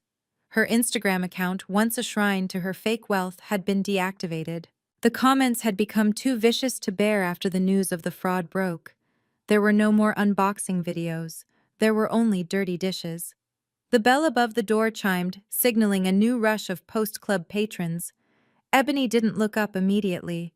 She grabbed a pot of coffee and turned around, pasting on the customer service smile she had been forced to learn. "Welcome to Waffle House," she recited robotically. But the smile froze on her face when she saw who had just walked in. It was Sarah and Jessica, two girls from her former inner circle. They were dressed in sequined mini dresses, holding expensive clutches, smelling of expensive perfume and vodka. They were the same girls who had liked every one of her photos, the same girls who had ridden in the Cadillac she stole. They slid into a booth, giggling, unaware of the ghost standing behind the counter. Ebony tried to trade sections with the other waitress, a kindly older woman named Brenda, but the manager barked at her. "Table 4 needs service, Vance. Move it." Ebony swallowed the lump of bile in her throat. She grabbed her notepad and walked over, keeping her head down, hoping the grease on her face would act as a mask. "What can I get you, ladies?" she mumbled, staring at her shoes. Jessica stopped scrolling on her phone. "Wait a minute." She tilted her head, squinting in the harsh light. "Oh my God! Ebony! Is that you?" The table went silent. Sarah's jaw dropped, then curled into a cruel, knowing smirk. "It is her. Wow! I heard rumors that you guys lost the house, but I didn't know it was this bad. I thought Kyle was a millionaire genius. What happened? Did the crypto kingdom collapse?" Ebony gripped the pen so hard it almost snapped. "Can I take your order?" she whispered, refusing to meet their eyes. Sarah laughed, a high-pitched sound that cut deeper than any insult. "I'll have the all-star special. And make sure the eggs aren't runny. We know how you struggle with basic tasks. Remember when you said only losers work for a living?" Ebony wrote down the order, her face burning with a heat that had nothing to do with the kitchen. She walked away as they pulled out their phones, undoubtedly snapping photos of her retreating back to post on the group chat she had been kicked out of. She went to the grill and cracked an egg, watching the yolk spill out. She was a worker bee now. The queen was dead, and the hive had no mercy. I sat in the mahogany-paneled library of the Buckhead estate, the very room where my father used to smoke his evening cigars. The house was quiet now. No shouting, no fake influencer laughter, just the rhythmic ticking of the grandfather clock. I was reviewing the renovation plans for the kitchen when my personal cell phone began to buzz against the antique desk. I glanced at the screen. The caller ID did not show a name, only a long string of digits, and the location: Federal Correctional Institution, Montgomery. I debated ignoring it. I had already won. But a part of me, perhaps the forensic auditor who likes to see a case closed down to the final decimal point, wanted to hear the reality of the situation. I swiped right and pressed the phone to my ear. A robotic female voice announced that this was a prepaid call from an inmate. I accepted. "Kenny, is that you?" The voice on the other end was unrecognizable. It was high-cracked and trembling with a raw desperation that Kyle had never shown when he was spending my father's pension. "Kenny, please don't hang up. I have used my one phone call for the week to reach you. Patricia isn't answering. Ebony's number is disconnected. You are the only one left." I leaned back in my leather chair, taking a sip of sparkling water. "I am listening, Kyle," I said, my voice completely devoid of warmth. "You have to get me out of here," he pleaded, his words tumbling over each other. "You don't understand. It is a nightmare in here. The food is inedible. The bed is a slab of concrete. There are guys in here who look at me like I am prey. I am not built for this, Kendra. I am a businessman. I made a mistake. Please. The bail hearing is tomorrow. The judge set it at $50,000. You have that kind of money. I know you bought the house back. You have the liquidity." I let out a short, dry laugh. It was fascinating. Even in prison wearing a jumpsuit, he was still counting my money. He still viewed me as a walking ATM designed to solve the problems he created. "Kyle," I said, cutting through his rambling, "you seem to be confused about how the legal system works. I did not put you there. The Federal Bureau of Investigation did. You forged a dead man's signature and defrauded a bank. I am the witness, not the plaintiff. And even if I could help you, why would I? You tried to blackmail me. You tried to ruin my career. You threatened to destroy me for $10,000. Now you want 50? I am sorry, he sobbed, the sound distorted by the prison line. I was desperate. I will pay you back, I swear. Once I get out, I have a new strategy. I just need access to a terminal. The market is turning, Kenny. I can double your money in a week if you just post the bail.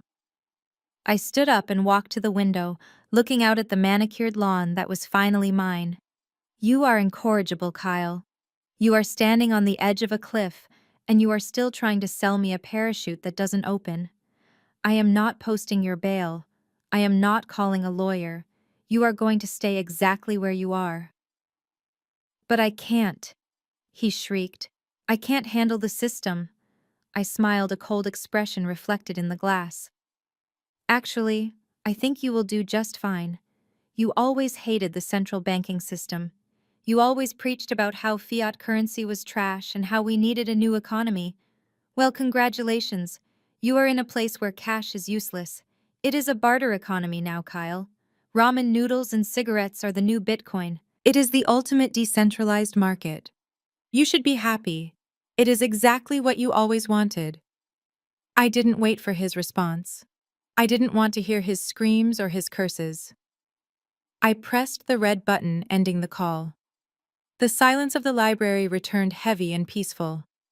I blocked the number, set the phone down, and turned my attention back to the renovation plans. The kitchen needed new tiles, and unlike Kyle, I intended to pay for them with real money. The Range Rover pulled up to the curb, but there was no valet waiting to open the door. There were no manicured hedges, no marble fountains, and certainly no gates to keep the outside world at bay. We had arrived at the Oaks at West End, a name that sounded pastoral and serene, but belonged to a squat beige concrete block building on the edge of the industrial district. This was a state-funded assisted living facility, the end of the line for the indigent and the destitute. It was the only option left for a woman with a credit score of 400 assets to her name. Patricia looked out the tinted window, her eyes widening in horror. Kendra, she whispered, her hand gripping the leather armrest. What is this place? Why are we stopping here? This looks like a prison. I turned off the engine and looked at her. It is not a prison, Mom. It is a nursing home. It is fully licensed by the state. I filled out the Medicaid paperwork for you myself. It took 3 days to get you a bed. You should be grateful. There is usually a 6-month waiting list. I stepped out and walked around to open her door. The air smelled faintly of exhaust fumes and industrial laundry detergent. Patricia refused to move. I am not going in there, she declared, crossing her arms like a petulant child. Take me to the Golden Horizon, the one with the garden and the chef. My friend Barbara lives there. I leaned into the car, my patience finally exhausted. Barbara lives there because Barbara didn't forge her husband's signature to steal equity. Barbara didn't wire her entire retirement fund to a crypto scammer. The Golden Horizon costs $8,000 a month. You have exactly $40 in your bank account. Get out of the car. We walked through the sliding glass doors into a lobby that smelled of bleach and boiled cabbage. The linoleum floor was scuffed, and the fluorescent lights hummed with a headache-inducing flicker. An orderly pushed a cart of rattling trays past us, not bothering to make eye contact. I led my mother to the admission desk, where a tired-looking nurse handed me a clipboard.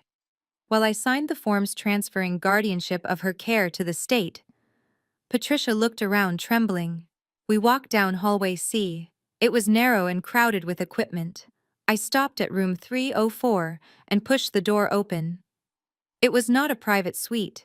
It was a small room divided by a thin beige curtain. On the far side, an elderly woman was coughing wet hacking sounds that filled the cramped space. This is it, I said, placing Patricia's small suitcase on the single narrow bed. She grabbed my arm, her nails digging into my coat.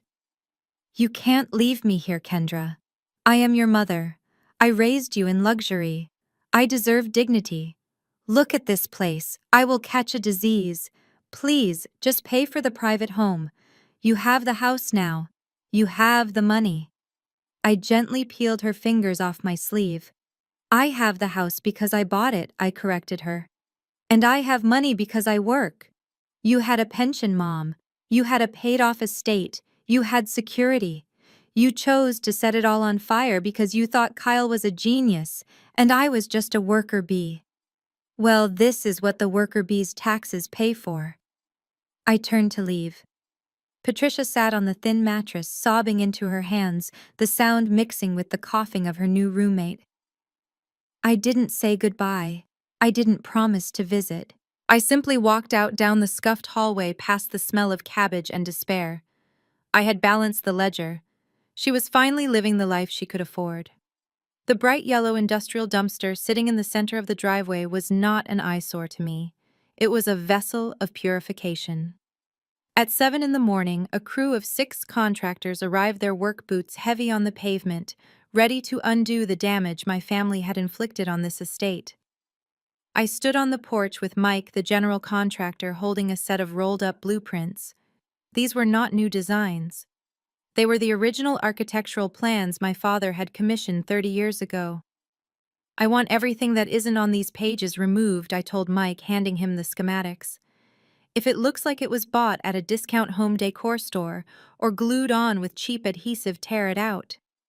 The demolition began in the south wing, which Ebony had commandeered as her content creation studio. She had painted the classic wainscoting a blinding shade of millennial pink and installed a wall of stick-on mirrors that distorted reflections like a carnival funhouse. I watched with deep satisfaction as a worker took a sledgehammer to the drywall. The first swing cracked the mirror down the center. The second swing brought the entire tacky installation crashing down in a shower of glass and drywall dust. The room was stripped down to the studs, erasing the backdrop of 1,000 lies she had told her followers.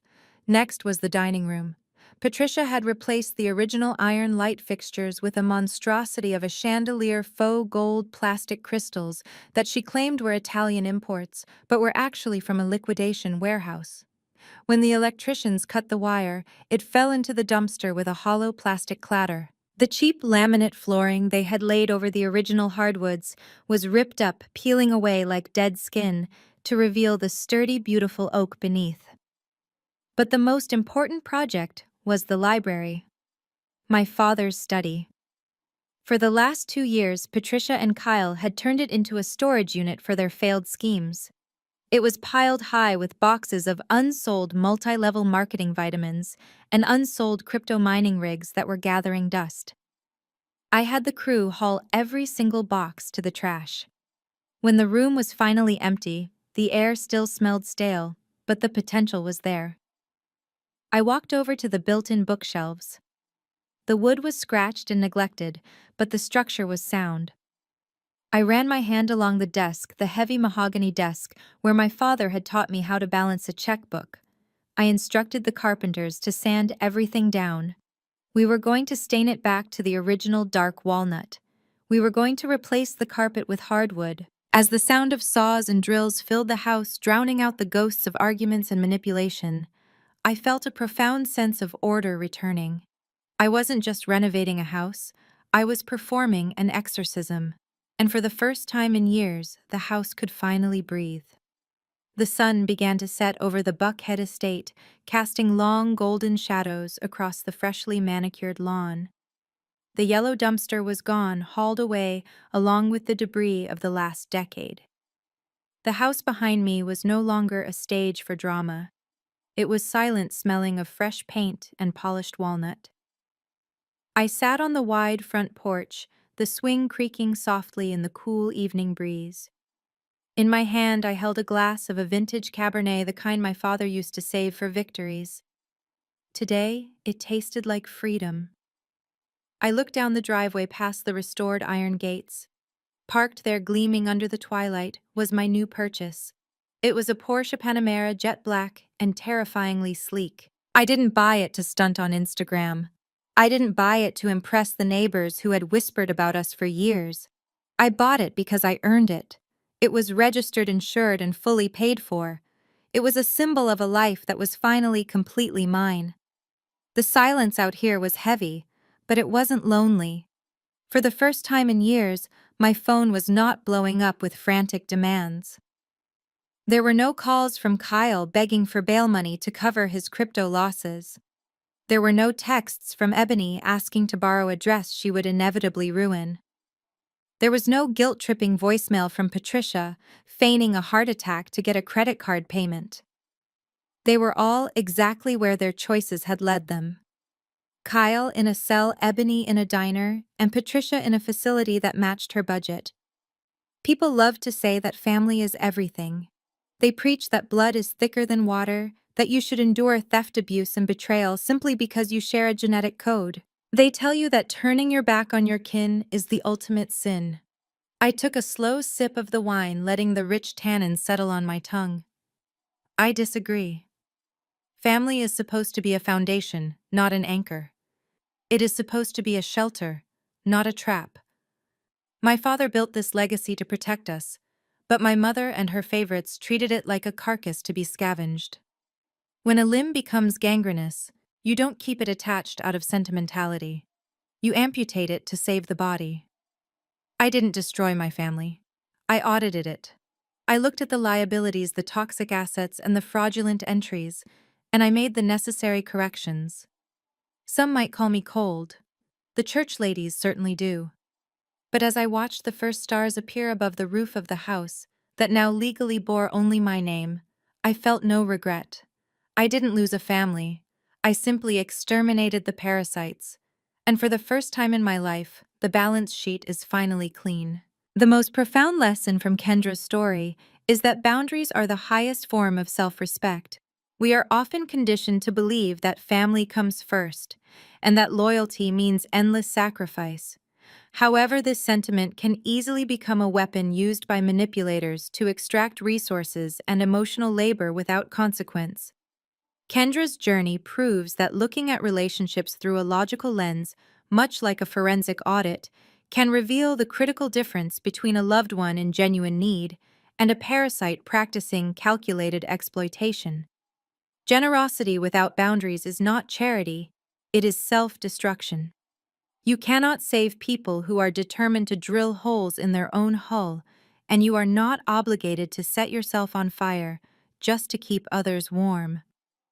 By cutting off the financial supply to her toxic relatives, Kendra didn't just save her house, she reclaimed her life. It serves as a powerful reminder that no is a complete sentence, and that financial literacy is the ultimate defense against emotional manipulation. If this story resonated with you, or if you've ever felt like the worker bee carrying the weight of ungrateful people, hit that like button and subscribe. Drop a comment below. Have you ever had to cut off a toxic family member to protect your peace? Let's discuss it.